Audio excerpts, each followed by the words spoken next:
চালাচ্ছেন, আপনার নাম্বার বিন গাড়ি চালাচ্ছেন এবং আপনি যাদের নাম্বার নেই বা যাদের হেলমেট নেই আপনি তাদেরকে সবাইকে মামলা দিচ্ছেন। আমি বলি, আপনি শেষ করি, আপনার কথা শুনেন। আপনি হেলমেটও পরেননি, আপনি নাম্বার নাই, আপনি হেলমেটও পরেননি, আপনার গাড়ির নাম্বার নেই, আমি আপনাকে ফলো করছি।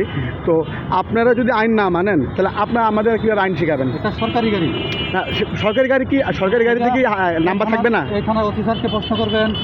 চালাচ্ছেন তো আপনি, সরকার থেকে গাড়িগুলি আছে। হ্যাঁ, সেটা আপনার কথা আমি বুঝতে পারছি, এটা সরকারি গাড়ি। আমার কথাটা আপনি শুনেন, সরকারি গাড়ি সবই ঠিক আছে। এখন আমি যদি একটা গাড়ি নিয়ে বের হয়ে বলি সরকারি গাড়ি, আপনি কিছু করতে পারবেন?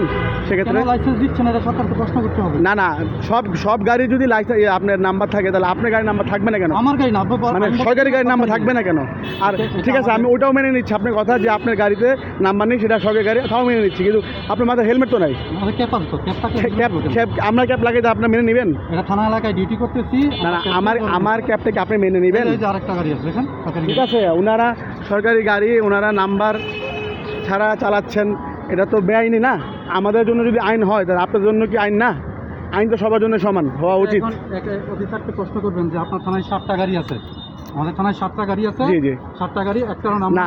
আমি দেখেন, আমি বলি আপনারা কি আমাদের সাথে কোনো কনফ্লিক্ট নেই? না, যেহেতু আপনারা চালাচ্ছেন। আগে আমাদের কথা জি বলেন, অবশ্যই বলেন, আপনি বলেন।